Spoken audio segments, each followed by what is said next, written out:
Eh bien bonjour à toutes et à tous, ici The Marvelman. Aujourd'hui on va se retrouver pour faire un classement des films du Sony Spider-Man Universe. En effet, vous le savez, on en a déjà parlé, l'univers s'arrête pour l'instant en tout cas, pour un long moment. Donc je m'étais dit, tant qu'on y est, et en ces périodes de fête, autant rigoler un peu, pourquoi pas faire un classement des films, en tout cas mon classement à moi, des films du Sony Spider-Man Universe. Évidemment des petites critiques avec, évidemment, avec spoil, je préviens. À la fin de la vidéo, n'hésitez pas à me donner le vôtre en commentaire, si ça vous amuse, évidemment, je suis curieux d'avoir votre avis. Et donc, commençons tout de suite à la dernière position, avec Venom Let There Be Carnage. Et oui, alors celui-là peut-être qu'il va faire un petit peu débat, mais ce film je le mets en bas, car pour moi, c'est littéralement le plus gros gâchis, un des plus gros gâchis que j'ai vu en termes de comics. Il faut comprendre mon état d'esprit, on va en reparler après. Il y a Venom 1 qui sort, Venom 1 qui a eu des problèmes de production, une direction qui a complètement changé pour coller plus au côté MCU, un film qui devait être beaucoup plus sombre, tout ça, qui finalement tout ça a été laissé à l'abandon. Et Venom 1 sort, c'est un assez gros succès, bon moi perso j'ai pas aimé, on va en reparler après, mais admettons, il y a quand même 2-3 côtés positifs. Mais je me dis, c'était le coup d'essai, ils ont voulu coller au MCU, le MCU veut pas d'eux, ils vont se rattraper, et voilà, maintenant ils peuvent aller dans le sombre et assumer complètement leur côté à part. Et quand on nous dit qu'il y a Carnage, évidemment moi, faut savoir, Carnage, je l'adore, c'est un de mes personnages préférés de Marvel, un de mes ennemis préférés. Depuis tout petit, je rêve de le voir en film. Donc même si j'aime pas le film Venom, j'y ai quand même intéressé. Et là, le film sort, et là, c'est la catastrophe. On a un film Peggy 13, déjà, bon, je suis désolé, c'est un défaut quand on a Carnage dans le film. Carnage qui est amoureux, déjà alors ça m'a complètement sorti du film. Shrek, évidemment, qui pareil, est explosé, ne sert à rien dans le film, qui se retourne contre lui au dernier moment, on sait même pas pourquoi. Carnage qui ne tue quasiment personne dans le film, quasiment, j'ai bien dit. Un design que je trouve pas terrible non plus d'ailleurs au passage. Une relation père-fils inexistante alors que c'est bien le fils de Venom dans le film. Et un Venom encore plus pitoyable qu'avant. Là on assume à fond le côté blague. Je me souviens de la scène où il fait un petit déjeuner, enfin bref. Vraiment, en fait il faut comprendre que moi, comme j'ai dit, Venom 1, certes j'ai pas trop aimé, mais je pensais qu'ils allaient se corriger en fait, tout simplement. Et au final, absolument pas. Ils ont fait encore pire, ils sont dans tous les travers possibles. C'est vraiment, je trouve, un des pires films de comics ever. Sans compter aussi toutes les autres facilités scénaristiques à outrance. Évidemment, il y en a plein pour tous les films d'ailleurs du Sony Univers, je trouve. Donc vraiment pas aimé. Ensuite, à la 5ème position, on retrouve un autre film Venom. Et oui, celui-là, bon, j'avoue que j'ai du mal un petit peu à le classer. C'est Venom The Last Dance. Venom The Last Dance, donc film assez récent, que j'ai pas forcément détesté complètement non plus. Surtout après avoir vu le 1 et le 2, évidemment, je savais à quoi m'attendre. Mais c'est un film quand même que je trouve assez médiocre. Il y a 2-3 moments sympathiques, mais c'est un film qui n'a pas vraiment de raison d'exister, je trouve. Surtout en y repensant depuis la dernière fois que je l'ai vu.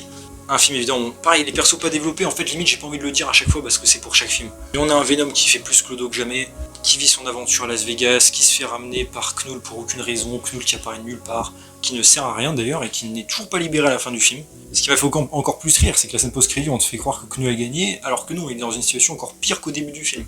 Mais admettons, la mort de Venom qu'on veut un petit peu émouvante évidemment, alors que bon, on s'en fiche un petit peu, vous voyez ce que je veux dire, mais bon. Je trouve le film n'est pas bien méchant non plus, mais pour moi il manque un petit peu d'action et de choses intéressantes, donc voilà. Pas incroyable non plus, pas ouf. Même si je l'ai préféré à Venom 2.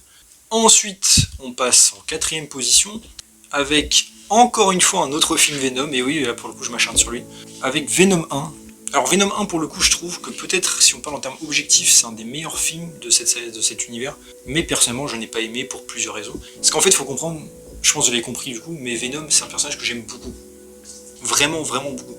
Par exemple, le Venom de Spider-Man 3, on peut lui reprocher ce qu'on veut, c'est une bonne adaptation de Venom, je suis désolé. Aurait pu être mieux exploité, oui, aurait pu avoir peut-être un meilleur design, oui. Ça d'ailleurs ça a changé parce que dans la version originale il avait un design différent, mais admettons, il reste néanmoins une très bonne adaptation de Venom, au moins sur le fond.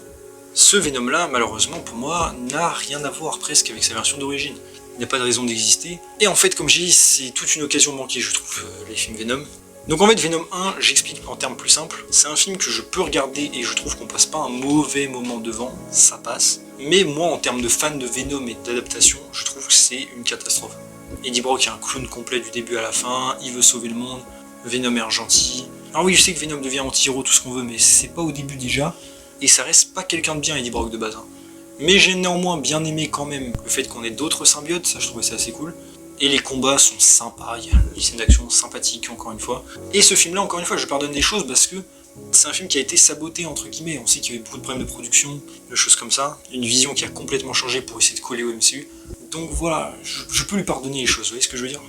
Mais je reste néanmoins très déçu de ce film Film d'ailleurs qui oublie ses propres règles, hein, passer la première heure, où les symbiotes sont compatibles une fois sur je sais pas combien, et au final tout le monde peut avoir un symbiote. Le problème qui revient dans Venom 3 aussi. Bref, Venom vraiment, promis du nom. C'est pas un mauvais film je trouve, de fou, passe pas un mauvais moment, mais en tant que fan de Venom, je n'aime pas, tout simplement. Ensuite, on passe du coup en troisième position, et j'avoue, je ne savais pas encore où le mettre, c'est parce que j'ai vu le film récemment. Ça pourrait changer l'avenir, mais admettons. À l'heure actuelle, je le mets là, je mettrai Kraven le chasseur. Kraven, du coup, que j'ai pas trouvé honnêtement horrible. Comme j'ai passé un plutôt bon moment devant parce que j'ai bien rigolé.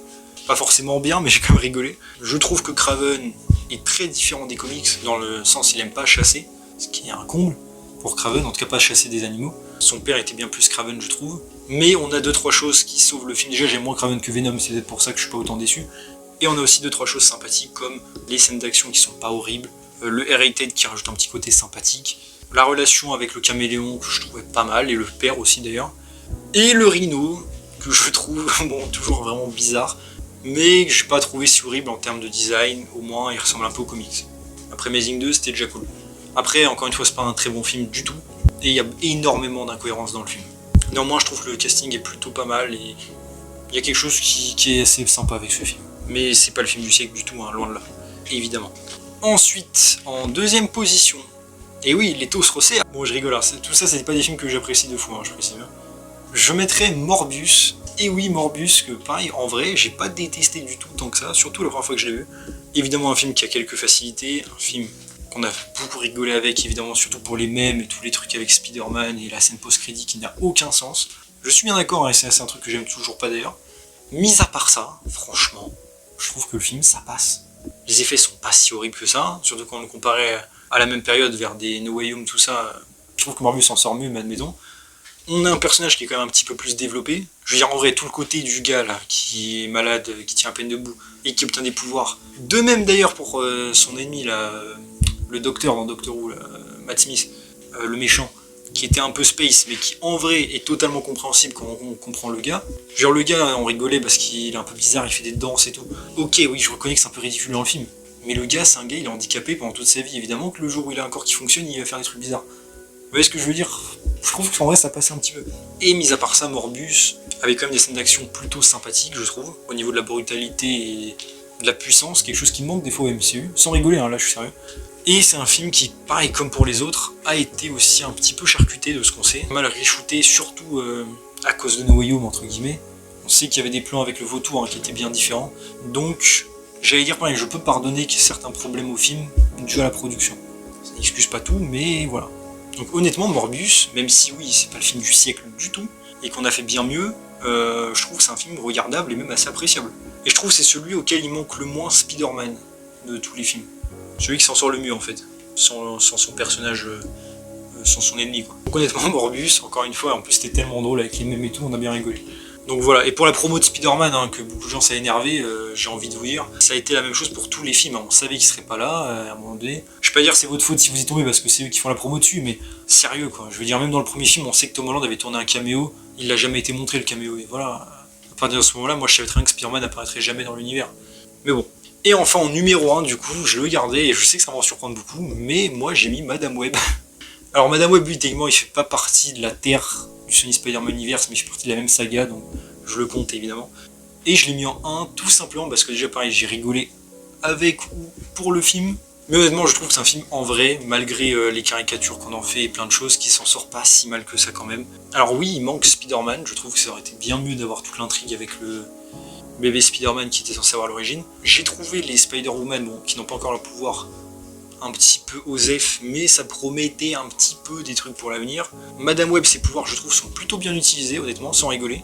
Et tout le délire où elle voit le futur et peut éviter, du coup, les trucs, c'est un concept assez cool, qui n'a pas été trop fait, justement, dans les films de comics. Donc, perso, moi, j'ai trouvé ça intéressant et un petit peu rafraîchissant.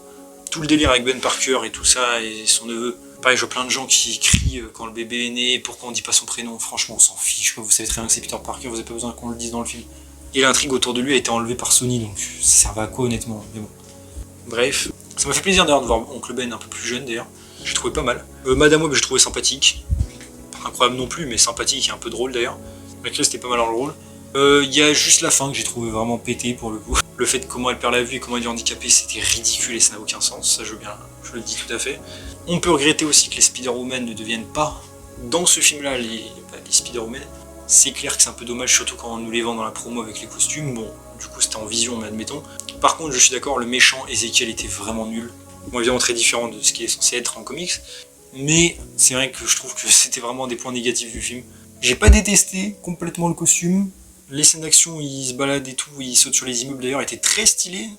Même bien plus joli que celle que Tom Holland, hein, et ça par contre je le maintiens complètement. Au niveau de la mise en scène, hein, je parle, vous avez compris. Sérieux, les plans et ceux d'immeuble en immeuble sont très stylés.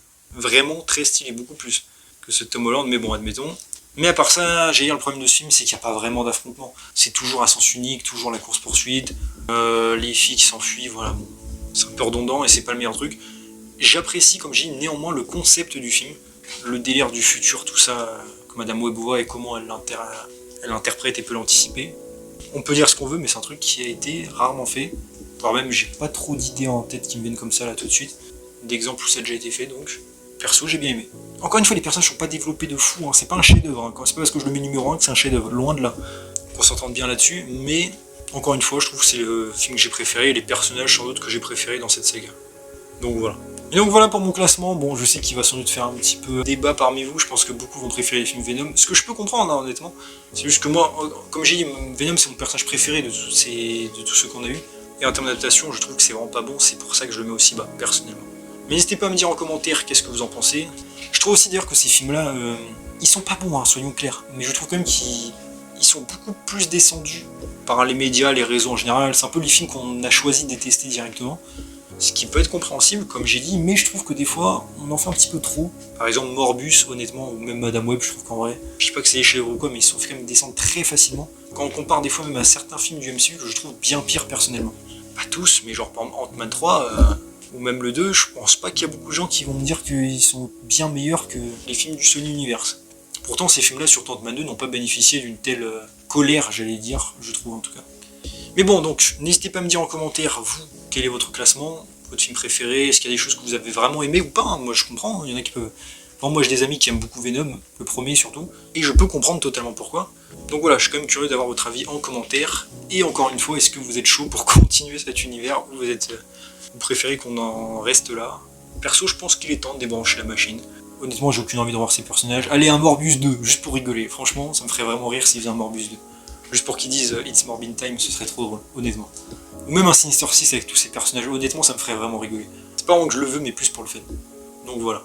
En tout cas on va pas en parler je pense avant un moment de cette saga, donc voilà. J'espère quand même que la vidéo vous a plu, si c'est le cas n'hésitez pas à vous abonner, liker, commenter, partager, activer la cloche, à me suivre sur mes sociaux et mon Discord en description, et on se retrouve bientôt pour une nouvelle vidéo, salut tout le monde.